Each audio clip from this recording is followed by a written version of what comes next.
One of the things Bernard liked most about his watch was that he could lie in bed in the mornings. Bernard! Bernard, you're not still in bed, are you? Knowing that when it was time for school... It's time to get up and get ready for school. he could stay there for as long as he wanted. But Bernard's watch did a lot more than save time.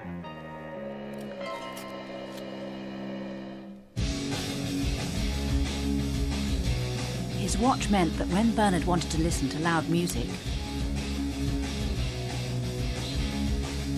Bernard, will you turn that noise down, please? Okay.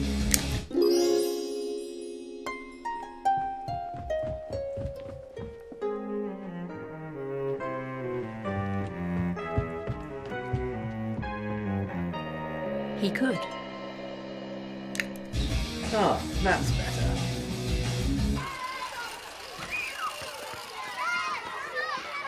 If he wanted to borrow someone else's toy for a while...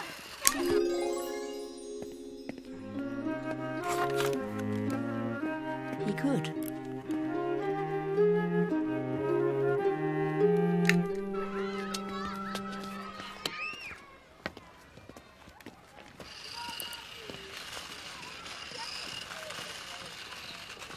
And when someone did something to annoy him...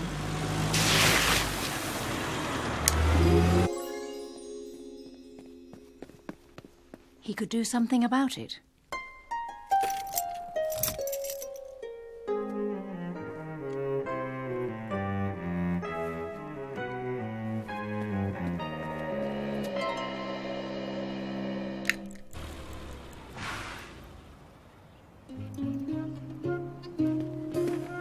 Do you realise what you did then? You splashed water all over my legs. Why didn't you slow down? Who? Now I'm giving these car keys to that policeman over there. And if you want them back, you'll have to ask him.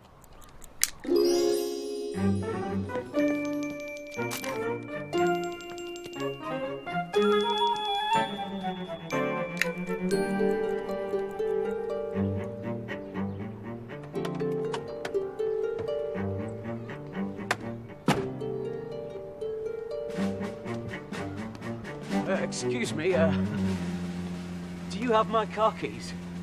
Your car keys. Just a moment, side. Just take a few particulars down, if you don't mind.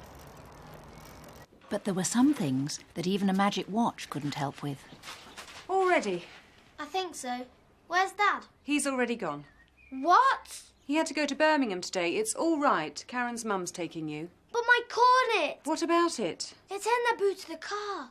What's it doing there? I put it there so I wouldn't forget it.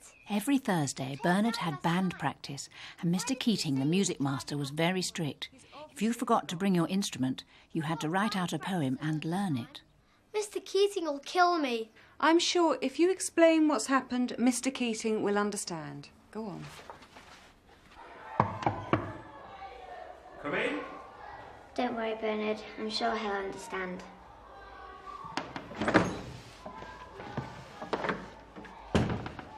Understand?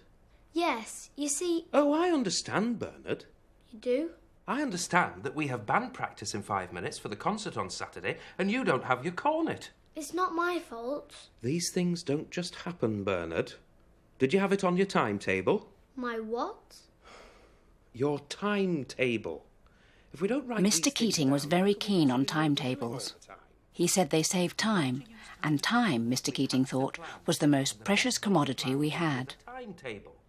Time, Bernard, is the most precious commodity we have. Yes, sir. And when you come to band practice without your cornet, you are wasting your time and everyone else's. Yes, sir. The day I forget to bring something to school, you can tell me to write out a poem and learn it. OK? Yes, sir.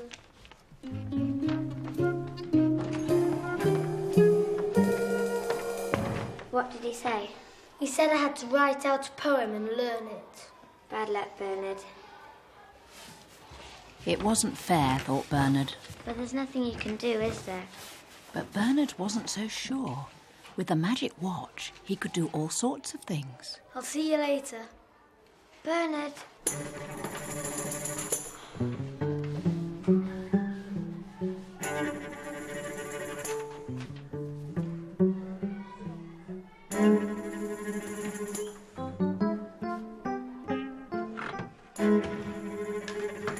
First he got a bucket and filled it with water.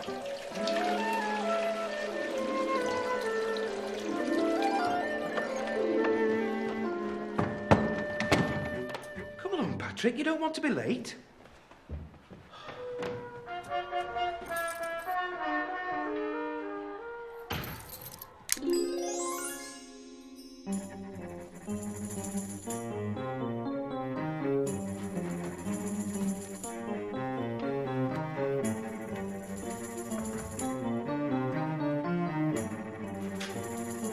Then he got a ladder.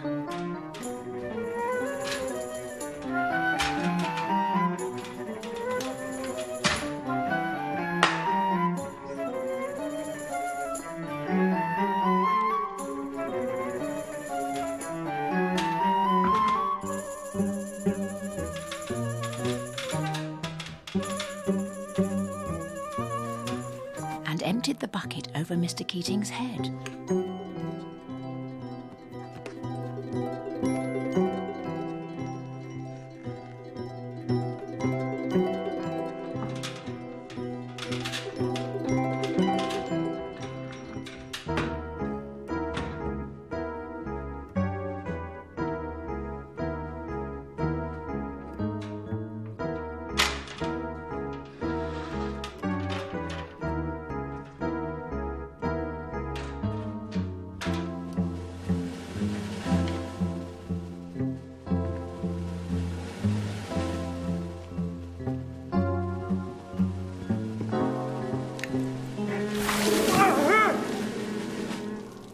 It worked perfectly.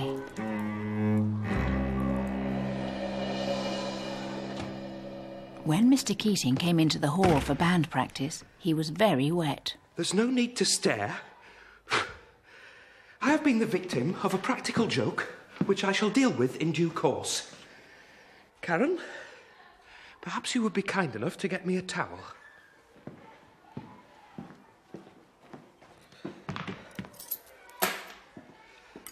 We will start with the piece we are going to do at the concert on Saturday. Is there a problem, Karen? Where might I find a towel? I suggest you try the sick room. If you can find more than one towel, it would be useful. And if you see Mr. Wickerstaff, ask him to mop up in the corridor. And then Bernard had another idea. Now, if I can remind you before we start to watch out for the dotted notes on bar 16. An even better one. The day I forget to bring something to school, you can tell me to write out a poem and learn it. He took the music from Mr. Keating's case and his keys and walked out of the school.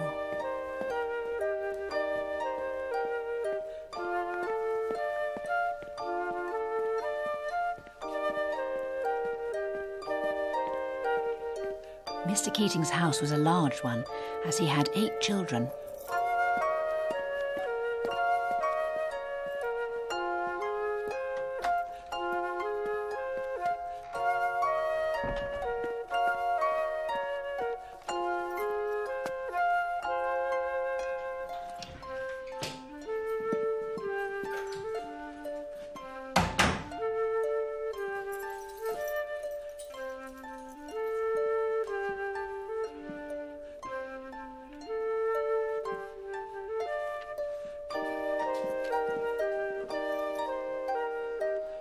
In the kitchen, there were timetables all over the walls.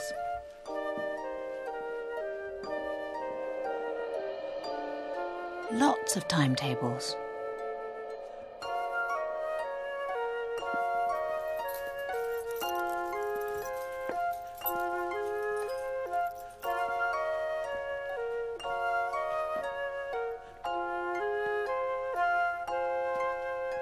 He would leave the music on Mr. Keating's desk, Bernard thought. Then, when he couldn't find it in his briefcase, he would think he'd left it at home. There were more timetables on the desk. Timetables for shopping, cooking and cleaning. On the wall there were timetables so Mr. Keating would know when to pick up his children from choir practice, judo lessons, football. He had timetables for his teaching, school meetings and marking. There was even a timetable so that everyone got a turn to visit Mrs. Keating, who was in hospital.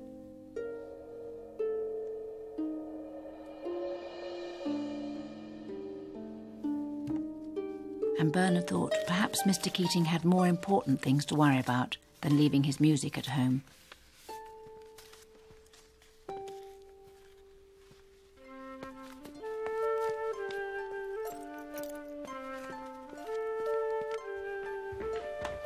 Bernard came back to school.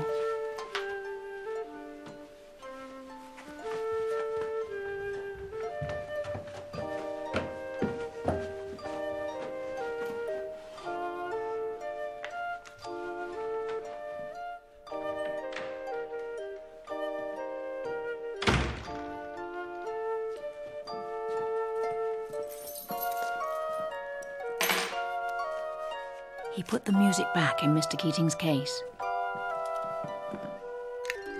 And bar 32. And remember, we're playing in G, so there's an F sharp all the way through. Bernard? Yes, sir.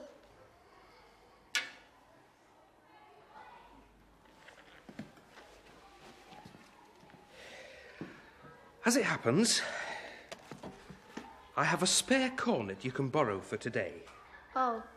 So you can forget about the poem, but for goodness sake, don't let your father drive off with that one as well. No, sir. Ah, thank you, Karen.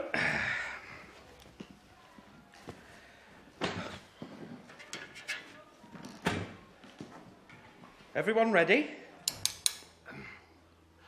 1, 2, 3, 4, 5.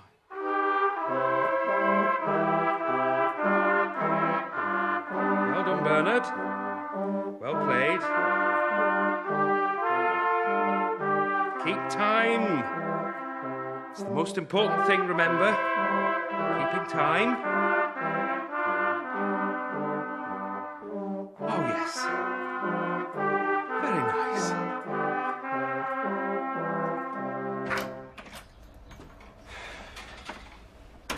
Ah, there you are. Oh, sorry I'm late, darling. You wouldn't believe the traffic. Is anything wrong? You went off with Bernard's cornet this morning. Oh, no.